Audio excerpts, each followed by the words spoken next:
Olvídense de Wicked. Better Man fue el musical definitivo del 2024. Las biopics sobre músicos y cantantes no es algo reciente como muchos piensan. Ya hay antecedentes como la película de The Doors de 1991 que explora la vida de Jim Morrison. Lo que sí es verdad es que parece ser que Bohemian Rhapsody las volvió un fenómeno que ahora goza de popularidad y garantiza el éxito en la taquilla. En muchos sentidos, las biopics musicales podrían ser comparadas con las películas de Marvel. Cintas que buscan atraer tu atención a través de actores de gran renombre de Hollywood, caracterizados como tus ídolos más grandes. Películas que siguen una fórmula bastante rígida y ganan muchísimo dinero en el proceso. Y por extraño que parezca, estos proyectos reciben un alto grado de prestigio y valoración entre el público, mientras que la academia acoge sin excepción estas interpretaciones, en particular cuando se trata de categorías de actuación. The Oscar goes to Rami Malek.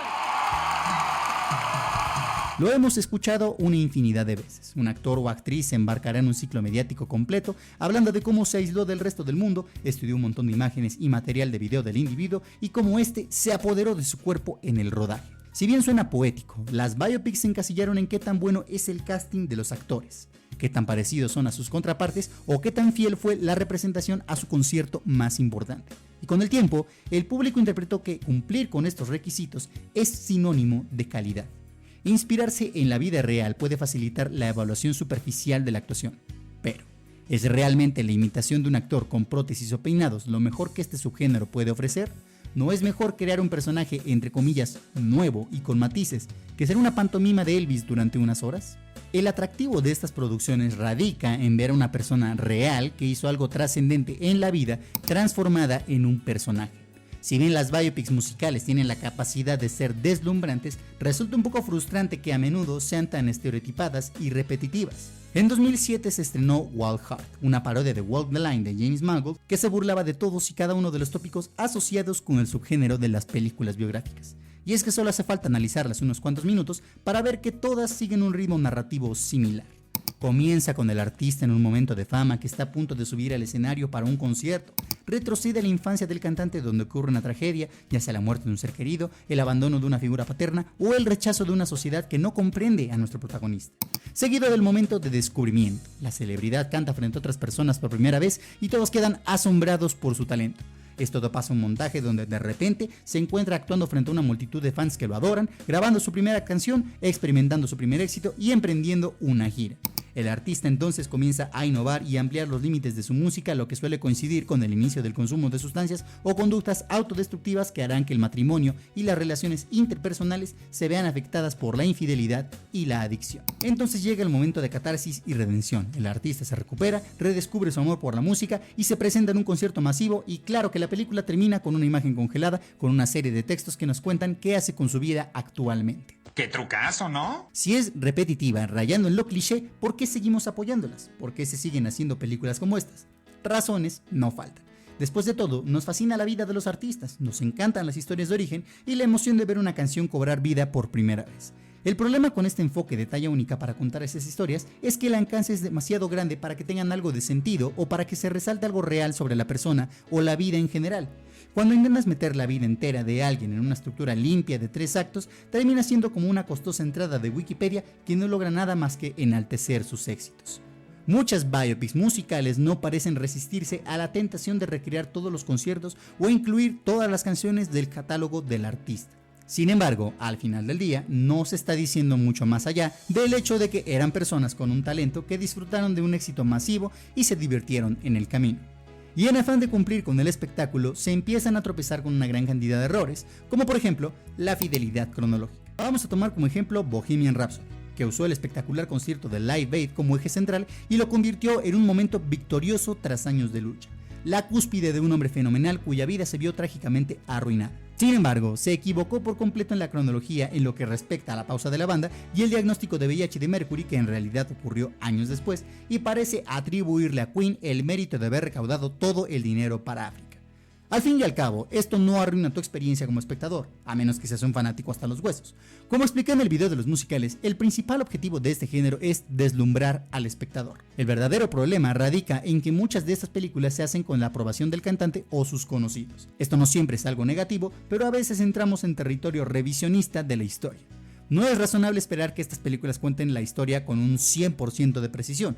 Por otro lado, es bastante común que las personas involucradas tengan un interés de no ser representados con acciones o actitudes no favorables. Volvamos con Bohemian Rhapsody.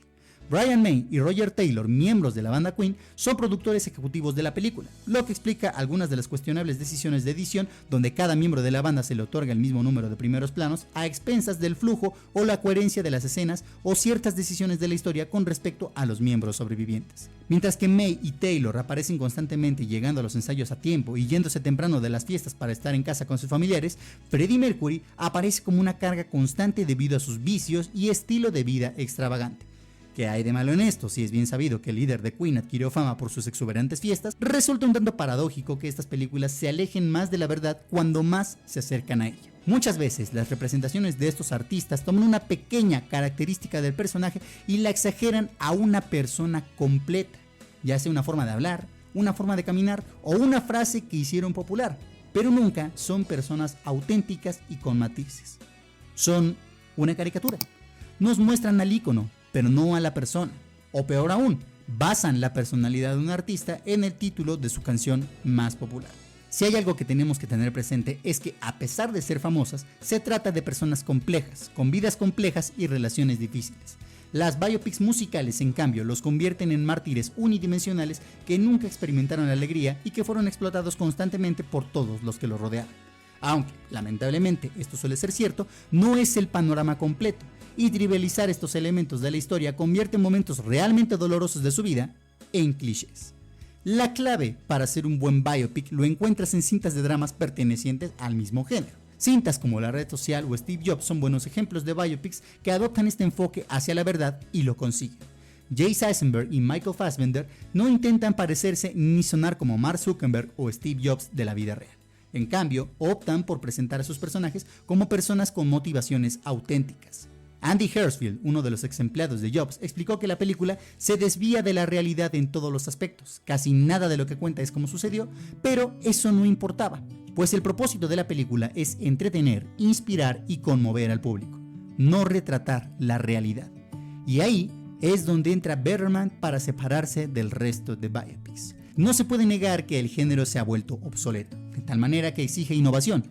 Better Man es consciente de que enfrenta ese problema, por lo que desde el inicio toma decisiones audaces que, en última instancia, convierten el análisis de la vida de un artista famoso en algo trascendente. Fiel a su género, Better Man atraviesa los ciclos familiares de fama y fortuna que le permiten caer en la adicción y la depresión. Sin embargo, el mono le da a Robbie Williams aún más personalidad tras la cual esconderse, lo que culmina en una honestidad contundente en la descripción de los momentos más oscuros de Williams, un reconocimiento de su comportamiento más desagradable que otras películas con la participación directa de las estrellas podrían suavizar. Better Man no es la primera película de este género que se inclina fuertemente hacia la posibilidad de servir como un musical real. Un ejemplo reciente es Rocketman, que también utilizó el enfoque del musical, manejando múltiples canciones de Elton John en forma a veces surrealista para representar el ascenso de Reginald Dwight al estrellato. Estas dos son, a mi parecer, los mejores musicales sobre artistas que se han hecho hasta ahora y comparten algo en común: un guión que prioriza al personaje con un conflicto interno honesto y crudo sobre amor propio y un precioso arco de perdón, además de ser dirigidas con precisión e imaginación. Mientras que Rocketman se presenta como un musical incorporando las canciones de Elton John a la narrativa, utilizando secuencias de fantasía para explorar sus emociones y experiencias, creando una representación más inmersiva de su vida, Bohemian Rhapsody sigue una fórmula biográfica más tradicional que algunos críticos consideran carente de profundidad, y su narrativa lineal y la estructura predecible la hicieron menos innovadora. Taron Egerton no solo se vistió como Elton John, él también hizo sus propias interpretaciones. Se preocupó más por entender a Reginald Dwight que a su alter ego, mientras que Rami Malek se limitó a calcar los movimientos de Freddie Mercury. Lo que resulta tan inspirador de Better Man y Rocketman es que representan la culminación de una serie de decisiones inteligentes que, en conjunto, crean el verdadero retrato de un artista. La razón por la que otras biopics fallaron fue que se enfocaban en la artificialidad cronológica, mostrar eventos importantes y complacer al fan. Una buena película biográfica revelará una verdad más profunda sobre la vida y la personalidad del artista, en lugar de recrear de forma barata sus atributos más obvios. El objetivo principal siempre debe ser crear arte, y eso siempre requerirá de honestidad emocional, y para eso se debe ver más allá del reconocimiento de un ídolo y el potencial de una banda sonora espectacular durante unos segundos. Las biopics deberían aspirar a seguir siendo grandes películas, incluso si el artista en el que se basan nunca existió. Queremos personajes, personas, historias bien contadas, que sean conmovedoras, seres con los que me pueda identificar. Y Better Man lo entendió todo.